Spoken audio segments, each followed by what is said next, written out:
Hello. Fancy meeting you here. Come here often? X, are you okay? This is X, and he's a great guy, high IQ.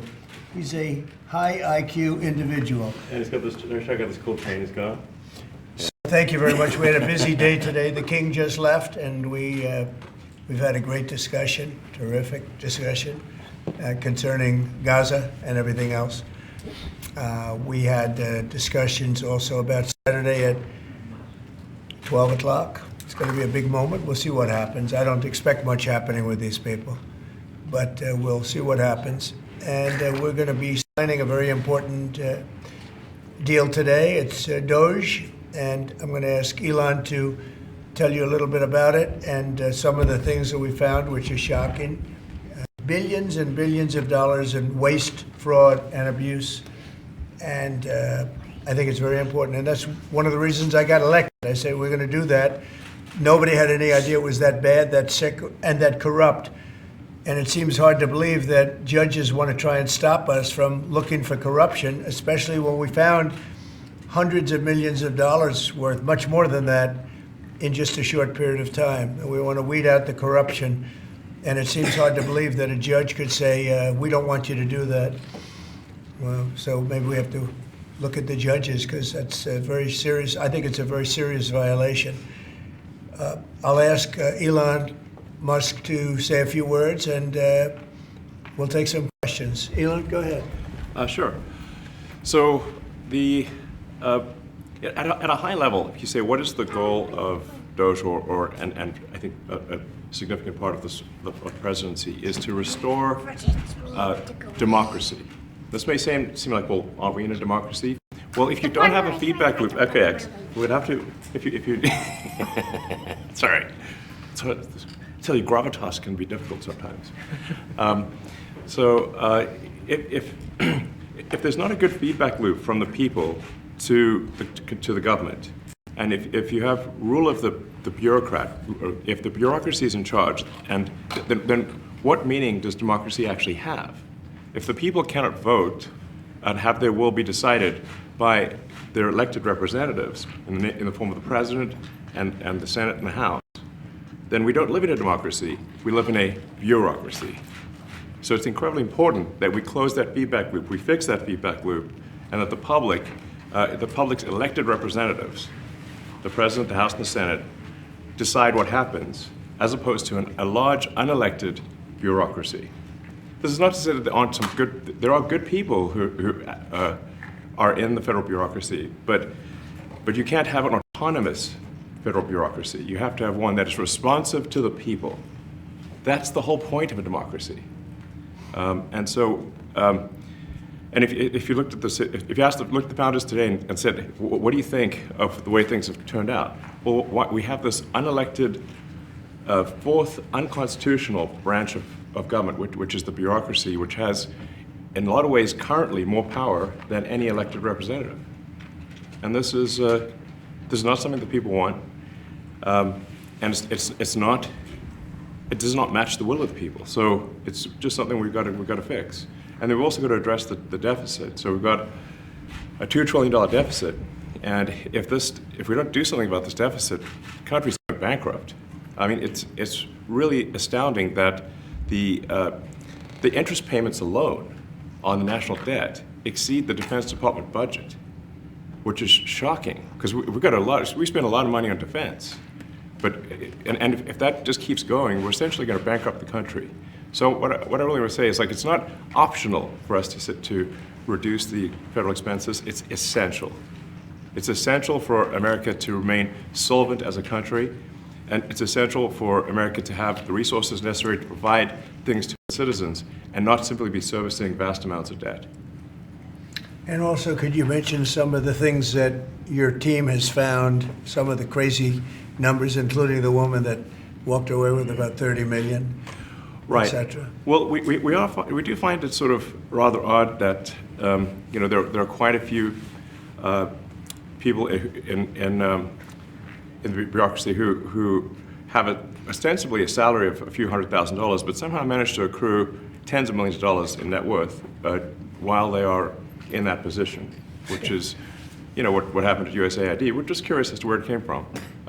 Maybe they're very good at investing, in which case we should take their investment advice, perhaps.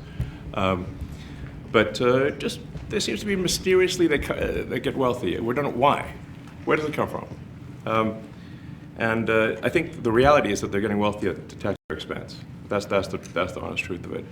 So, you know, we're looking at, say, well, we just if you look at say Treasury, for example, basic controls that should be in place, that are in place in any company, such as making sure that any payment has a payment categorization code, that there is a comment field that describes the payment, and that if a payment is on the do not pay list, that you don't actually pay it.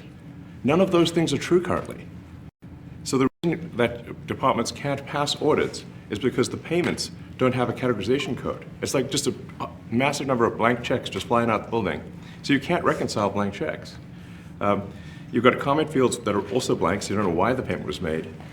And then we've got this truly absurd, a do not pay list, which can take up to a year for an organization to get on a do not pay list. And this, we're talking about terrorist organizations, we're talking about known fraudsters, known aspects of waste, known things that do not match any congressional appropriation, can take up to a year to get on the list, and even once on the list is not used. It's mind-blowing. So what we're talking about here, we're really just talking about adding common sense controls that should be present, that haven't been present. So you say, like, well, how could such a thing arise? That seems crazy. When you understand that really everything is geared towards complaint minimization, so then you understand the motivations. So if people receive money, they don't complain, obviously. But if people don't receive money, they do complain. And the fraudsters complain the loudest and the fastest. So then when you understand that, then it makes sense. Oh, that's why everything just approve all the payments at Treasury. Because if you approve all the payments, you don't get complaints. But now we're saying that, no, actually, we are going to complain. If money is spent badly, if your taxpayer dollars are not spent in a sensible and frugal manner, then that's not okay. Your tax dollars need to be spent wisely on things that matter to the people. I mean, these things, like, it's just common sense. It's not draconian or radical, I think. It's really just saying, let's look at each of these expenditures and say, is this actually in the best interest of the people? And if it is, it's approved. If it's not, we should think about it. So, you know, there's crazy things like just cursory examination of Social Security, and we've got people in there that are 150 years old. Now, do you know anyone who's 150? I don't. Okay. They should be on the Guinness Book of World Records. They're missing out. So, you know, that's a case where, like, I think they're probably dead. It's my guess. Or they should be very famous, one of the two. And then there's a whole bunch of Social Security payments where there's no identifying information. Well, like, why is there no identifying information? Obviously, we want to make sure that people who deserve to receive Social Security do receive it, and that they receive it quickly and accurately. I'll tell you another crazy thing. So, you know, one of the things is, like, we are trying to sort of right-size the federal bureaucracy, just make sure that this, obviously there need to be a lot of people working for the federal government, but not as many as currently. So we're saying, well, okay, well, if people can retire, you know, with full benefits and everything, that would be good. They can retire, get their retirement payments and everything.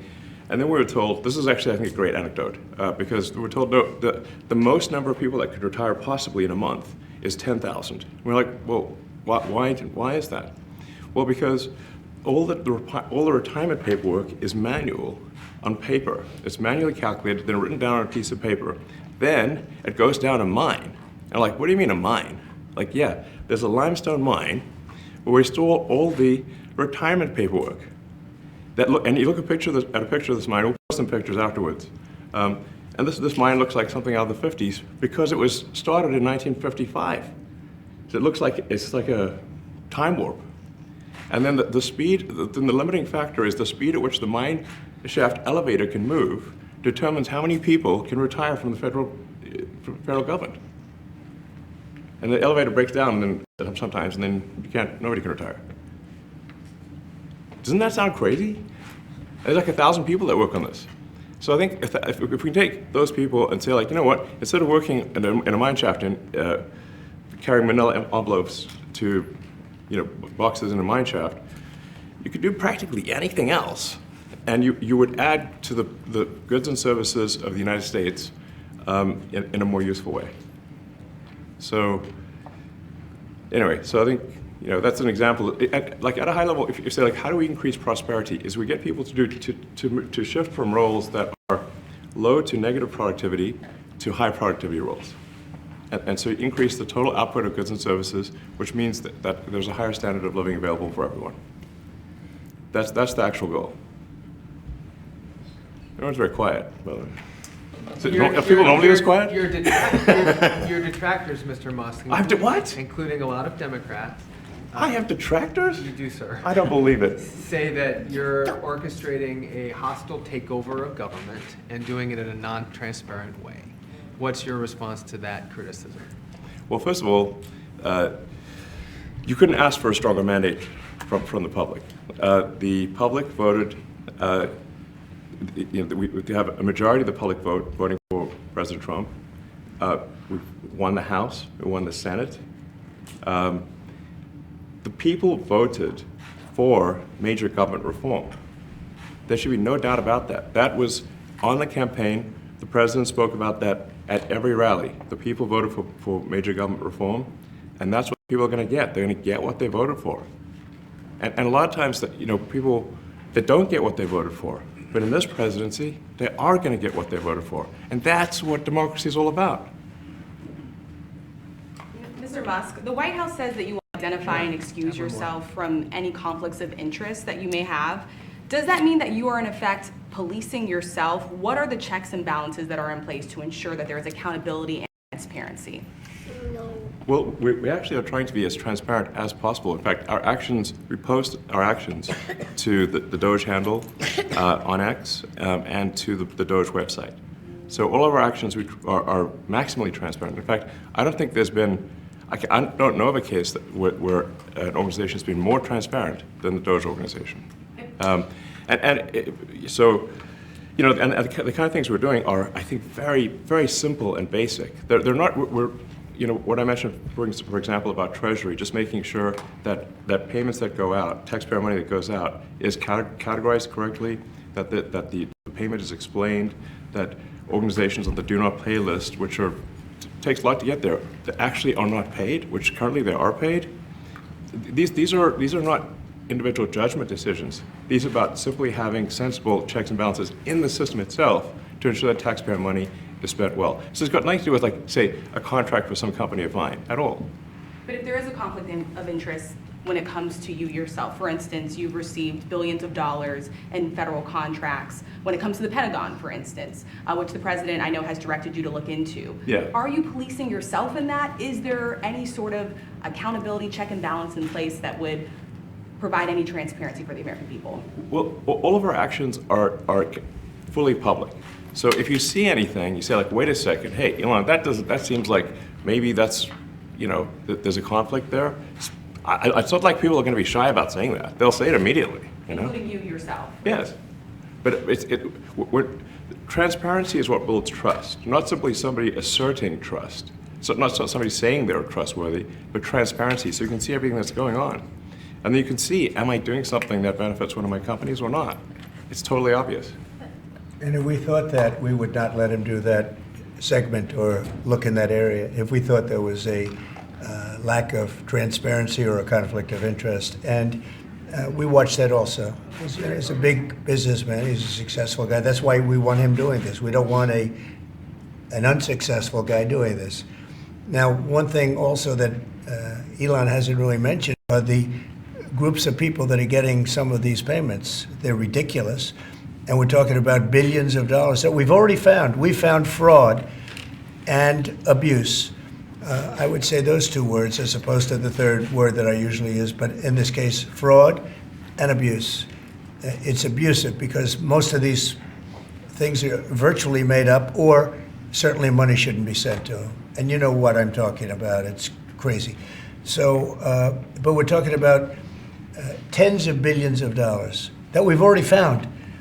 And now a judge who's an activist judge wants to try and stop us from doing this. Why? Why would they want to do that? I campaigned on this. I campaigned on the fact that I said government is corrupt. And it is very corrupt. It's very, very, it's also foolish. As an example, a man has a contract for 3 months and the contract ends, but they keep paying him for the next 20 years, because nobody ends a contract. You get a lot of that. You have a contract that's a 3-month contract. Now, normally, if you're in a small, in all fairness, it's the size of this thing is so big. Yeah. But if you have a contract and you're in a regular business, you end the contract in 3 months. It's a consultant. Here's a contract for 3 months, but it goes on for 20 years. And the guy doesn't say that he got money for 20 years, They don't say it. They just keep getting checks month after month. And you have various things like that, and even much worse than that, actually, much worse. And I guess you call that incompetence, maybe. Yeah. It could be corruption. It could be deals made on both sides, where the guy gets the money, he kicks. I think there's a lot of kickback here. I see a lot of kickback here. There's a lot of kickbacks. A tremendous kickback, because nobody could be so stupid to give out some of these contracts. Yes. So he has to get a kickback. So that's what I got elected for, that and borders and military and a lot of things, but this is a big part of it. And I hope that the court system is going to allow us to do what we have to do. We got elected to among other things, find all of this fraud, abuse, all of this horrible stuff going on. And we've already found billions of dollars, not like a little bit, billions, many billions of dollars. And when you get down to it, it's going to be probably close to $1 trillion. It could be close to $1 trillion that we're going to find. That will have quite an impact on the budget. And you'll go to a judge where they handpick a judge, and he has certain leanings. I'm not knocking anybody for that, but he has certain leanings. And he wants us to stop looking. How do you stop looking? I mean, we've already found it. We have a case in New York where a hotel has paid $59 million, $59 million because it's housing migrants, illegal migrants, all illegal, I believe. And they were being paid twice the normal room rate at 100% occupancy. Unbelievable. So it's a racket. Yeah. Mr. Musk, can I ask you a question? You Well, said if I may sort of just going for the president's comments, at a high level, you say, well, what are the two ingredients that are really necessary in order to cut the budget deficit in half from 2 trillion to 1 trillion? And it's really two things: competence and caring. And if you add competence and caring, you'll cut the budget deficit in half. And I fully expect to be scrutinized and get a daily proctology exam, basically. Might as well just camp out there. So it's not like I think I can get away with something. I'll be scrutinized nonstop. But with the support of the president, we can cut the budget deficit in half from 2 trillion to 1, and then with deregulation, because there's a lot of sort of regulations that don't ultimately serve the public good. We need to free the builders of America to build. And if we do that, that means I think we can get the economic growth to be maybe 3-4%, maybe 5%. And that means if you can get $1 trillion of economic growth and you cut the budget deficit by $1 trillion, between now and next year, there is no inflation. There's no inflation in 26. And if the government is not borrowing as much, it means that interest costs decline. So everyone's, the mortgage, their car payment, their credit card bills, anything, their student debt, the monthly payments drop. That's a fantastic scenario for the average American. I mean, imagine they're going down the grocery aisle and the prices from one year to the next are the same, and their mortgage, all their debt payments dropped. How great is that for the average American?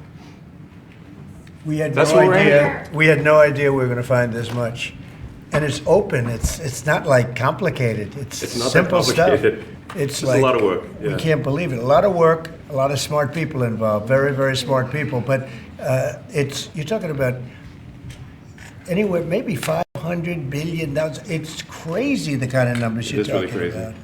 You know, normally when you're looking at something, you'll find you're looking for 1 out of 100.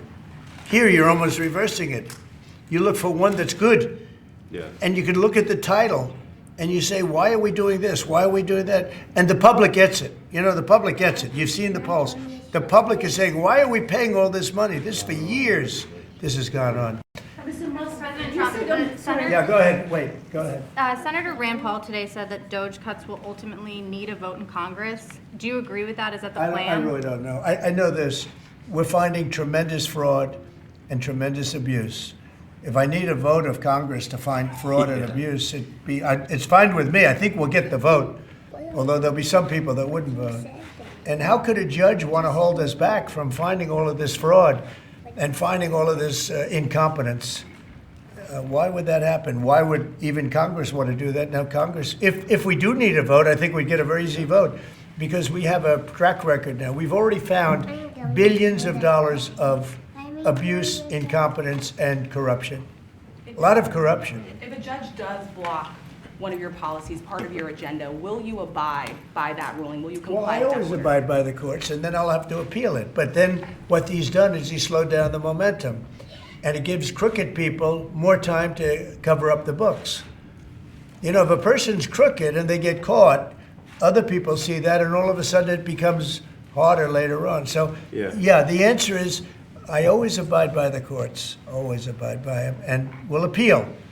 But appeals take a long time, and I would hope that a judge, if you go into a judge and you show him, here's a corrupt situation, we have a check to be sent, but we found it to be corrupt. Do you want us to send this corrupt check to a person, or do you want us not to give it and give it back to the taxpayer? I would hope a judge would say, don't send it, give it back to the taxpayer. Yeah, if I can add to that, what we're finding is that a bunch of the fraud is not even going to Americans. So I think we can all agree that if there's going to be fraud, it should at least go to Americans. But a bunch of the fraud rings that are operating in the United States and taking advantage of the federal government, especially in the entitlements programs, are actually foreign fraud rings. They're operating in other countries and actually exporting money to other countries. We should stop that. Mr. Musk, you And said, this is big numbers. We're talking about $100 to $200 billion a year. Sure. Serious money. Mr. Musk, you said on X Yeah. that an example of the fraud that you have cited was $50 million of condoms was sent to Gaza. But after fact check this, it apparently Gaza in Mozambique, and the program was to protect them against HIV. So can you correct the statements? It wasn't sent to Hamas actually. It was sent to Mozambique, which makes sense why condoms was sent there. Yeah. And how can we make sure that all the statements that you said were correct, so we can trust what you say? Well, first of all, some of the things that I say will be incorrect and should be corrected. So nobody's going to bat 1,000. I mean, we will make mistakes, but we'll act quickly to correct any mistakes. I'm not sure we should be sending $50 million worth of condoms to anywhere, frankly.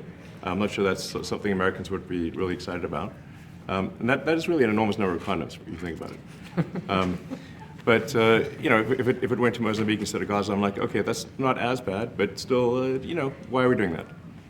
Mr. Musk, can you talk a little bit about how closely you're working with agency heads as you're directing these cuts? Do they have how much input do agency heads have when you're making these decisions? Yeah, we work closely with the agency heads, there are sort of checks in place. So it's not just us just going in and doing things willy-nilly. It's in partnership with the agency heads, and I check frequently with the president to make sure that this is what the president wants to have happen. So we talk almost every day, and I double check things to make sure, is this something, Mr. President, you want us to do this? Then we'll do it. USAID has been one of your main targets. Are you concerned at all that some of the cuts or that shutting that agency altogether may lead to diseases or other bigger problems starting in other countries that then come to the United States? Yeah, so that's an interesting example. So that's something where we work closely with the State Department and Secretary Rubio. And we have, for example, turned on funding for Ebola prevention and for HIV prevention. You left that, you said? Yes, correct. And we are moving fast, so we will make mistakes, but we'll also fix the mistakes very quickly. Do you So see it as a worthy cause, USAID? I think that there are some worthy things, but overall, if you say what was the bang for the buck, I would say it was not very good. And there was far too much of what USAID was doing was influencing elections in ways that I think were dubious and do not stand the light of day. I can just ask a follow-up to the Pentagon contracts. If you have received billions of dollars in contracts from the Pentagon, and the president's directing you to look into the Department of Defense, is Yes, that which we a definitely need conflict to of do and interest? are going to do at the president's request. Does that present a conflict of interest for you?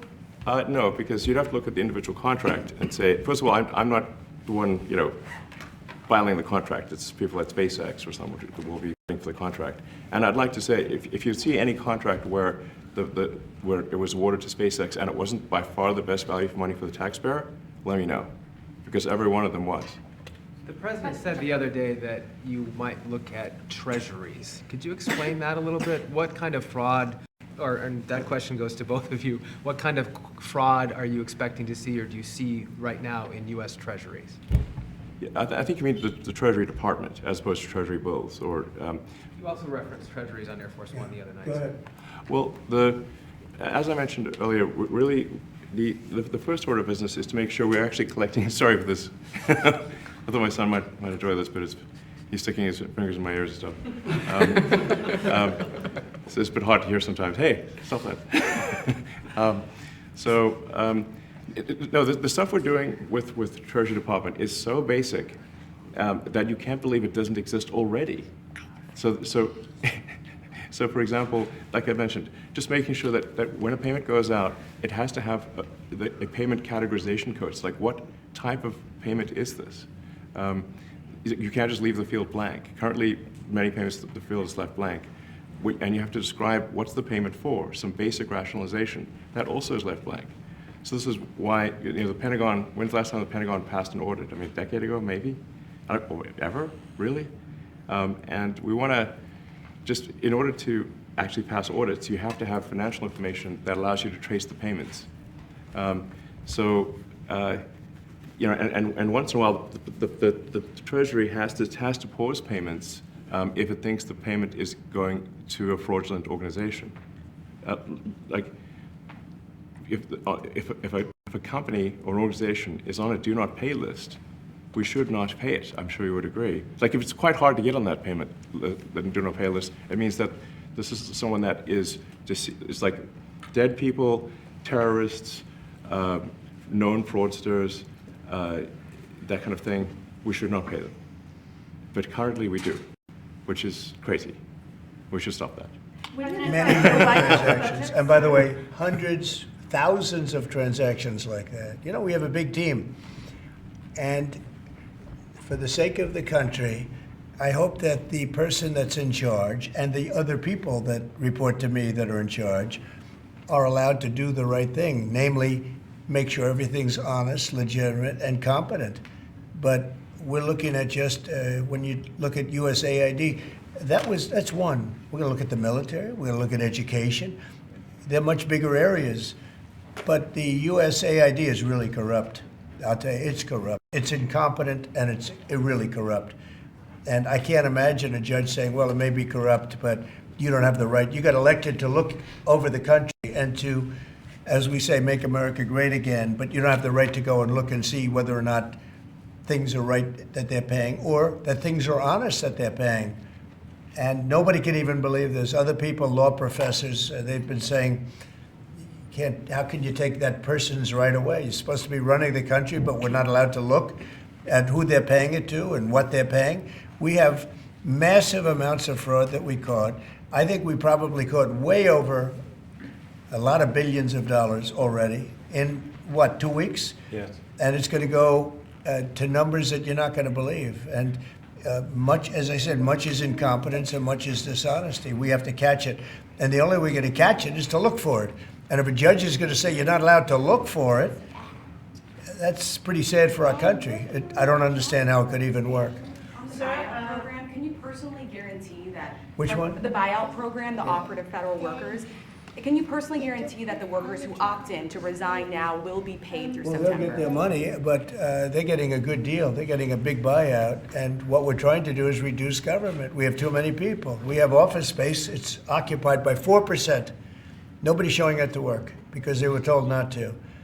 And then Biden gave them a 5-year pass, some of them, 48,000 of them, gave them a 5-year pass, that for 5 years you don't have to show up to work. And let me tell you, this is largely, much of this stuff is because of Biden. It's his fault. He allowed this country, what he did on our border. What he did on our border is almost not as bad as what he did with all of these contracts that have come out. It's a very sad day when we look at it. I can't even believe it. But many contracts just extend and they just keep extending, and there was nobody there to correct it. And that cannot be, I can't imagine that could be held up by the court. Any court that would say that the president or his representatives, like Secretary of the Treasury, Secretary of State, whatever, doesn't have the right to go over their books and make sure everything's honest. I mean, how can you have a country? You can't have anything that way. You can't have a business that way. You can't have a country that way. Hey, thank you very much, everybody. Thank you. Thank you, Chris. Thank you, Chris. Head down. Coming back tonight. Mark Fogel will be at the White House tonight at about 10 o'clock. If you want to come over, you can say hello to him. all Did the right? U.S. give anything in return? Not much. No, they were very nice. We were treated very nicely by Russia, actually. I hope that's the beginning of a relationship where we can end that war and millions of people can stop being killed. They've lost millions of people. They lost, in terms of soldiers, probably 1.5 million soldiers in a short period of time. We got to stop that war. And I'm interested primarily from the standpoint of death. We're losing all those soldiers. And they're not American soldiers, they're Ukrainian and Russian soldiers. But you're probably talking about 1.5 million. I think we got to bring that one to an end. Okay? Thank you. Thank you very much. Thank you, we're moving. Let's go, let's move. Thank you, we're moving. 10 o'clock Thank tonight you. at the White House. All right, guys. Thanks, everybody. Let's head out. Thank you. See you later. Tired. Yeah, I mean, it's a lot, you know. So Thank you, guys. Thanks, guys, right behind the stills. it's like, I think they're like less than a month.